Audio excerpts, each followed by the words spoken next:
Shalom प्रियो, आप सबको मसीह नेटवर्क चैनल में फिर से स्वागत है।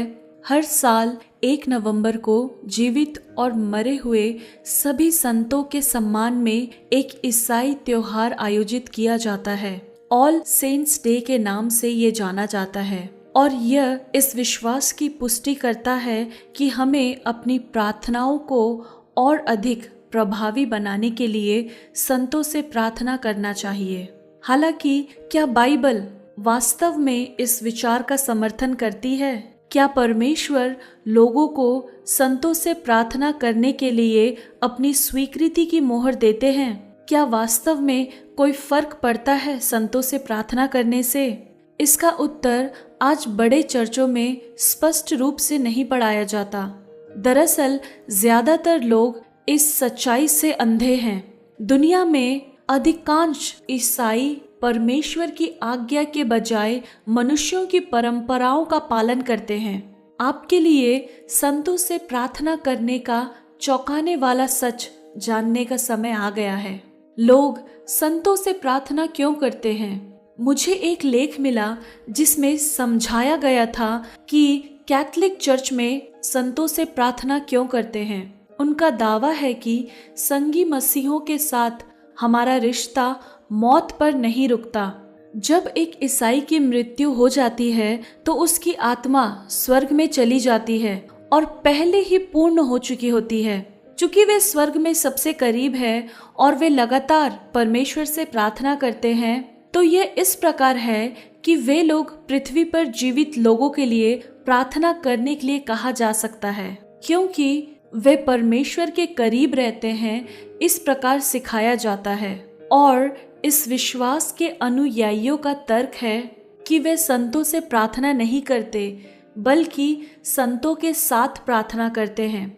उनका दावा है कि वे संतों की आराधना नहीं करते बल्कि उनसे उनके लिए प्रार्थना करने के लिए कहते हैं। प्रियो, यह ध्यान देने योग्य है कि संतों से प्रार्थना करना मृतकों के लिए प्रार्थना करने पर आधारित है। अधिकांश मूर्ति पूजक धर्मों का मानना है कि जब किसी व्यक्ति की मृत्यु हो जाती है तो जीवित व्यक्ति को उसकी दिवंगत आत्मा के लिए प्रार्थना करनी चाहिए। कई सदियों पहले ईसाई धर्म के समन्वय के दौरान यह सिद्धांत कपटपूर्वक चर्च में घुस गया। चूंकि विधर्मी पहले से ही अपने देवताओं से प्रार्थना कर रहे थे और उन्हें सच्ची पूजा की ओर मोड़ना कठिन था, इसलिए झूठे झूठे लोगों ने स्व इच्छा से नए धर्मांतरित लोगों को समायोजित करने के लिए अपने विश्वासों से समझौता अन्य जाति के साथ किया, जिनमें अभी भी मृतक लोगों और उनके देवी देवताओं से प्रार्थना कर सकते हैं। उदाहरण के लिए मूर्ति पूजक देवी से प्रार्थना करने के बजाय झूठे चर्च ने निर्देश दिया कि वे इसके बजाय संत और यीशु की माता मरियम से प्रार्थना करें। वे अभी भी अपने देवी देवताओं से प्रार्थना करते हैं, लेकिन एक अलग नाम से।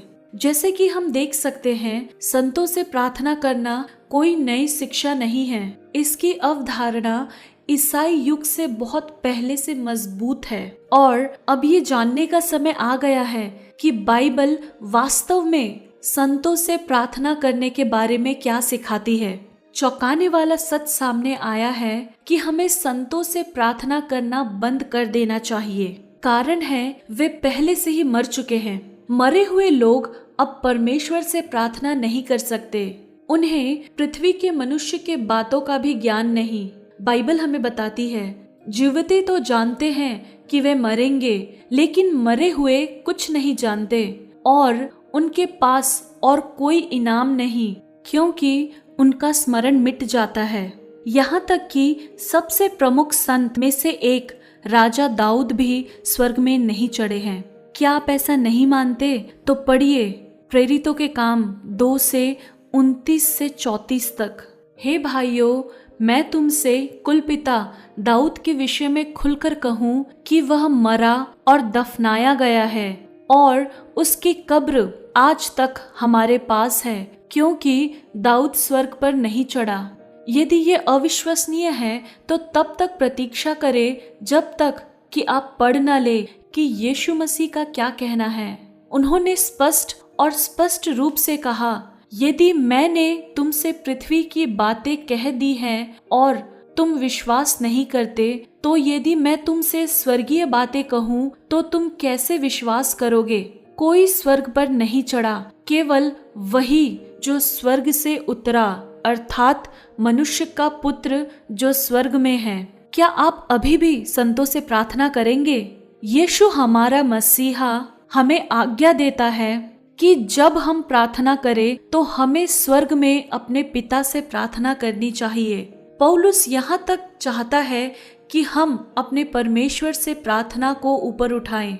मसीह विश्वासी सीधे परमेश्वर के अनुग्रह के सिंहासन के सामने आ सकते हैं और मसीह वह है जो हमारे लिए मध्यस्थता करेगा।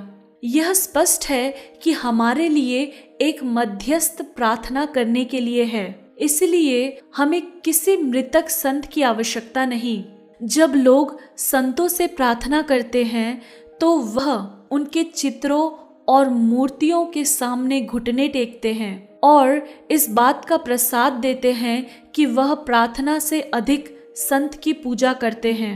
पारंपरिक कलीसियाओं में परमेश्वर या मसीह के लिए समर्पित त्योहारों की तुलना में संतों को समर्पित अधिक त्योहार हैं। लोग अभी भी ये सोचना पसंद करते हैं कि वे मरे हुए संतों की पूजा नहीं करते, बल्कि केवल उनके साथ प्रार्थना करते हैं। आइए हम अपने आप को मूर्ख बनाना बंद करें और अपनी आंखें इस स्पष्ट सत्य के लिए खोले कि इस प्रकार की आराधना से परमेश्वर प्रसन्न नहीं होता। परमेश्वर अब तक इसे घृणित और मूर्ति पूजा कहेगा। संतों से प्रार्थना करना एक व्यर्थ धार्मिक प्रथा है। इन मृत लोगों से प्रार्थना करना बंद करने का समय है और आइए हम अपनी प्रार्थनाओं को उनके पुत्र प्रभु यीशु मसीह के नाम पर परमेश्वर की ओर निर्देशित करना शुरू करें। समय आ गया है कि हम मानव परंपरा का पालन करना बंद कर दें और सच्चे प्रभु यीशु मसीह का आराधना शुरू करें। प्रभु आप सबको इस वीडियो के द्वारा आशीष दे। आप सबको जय मसीह।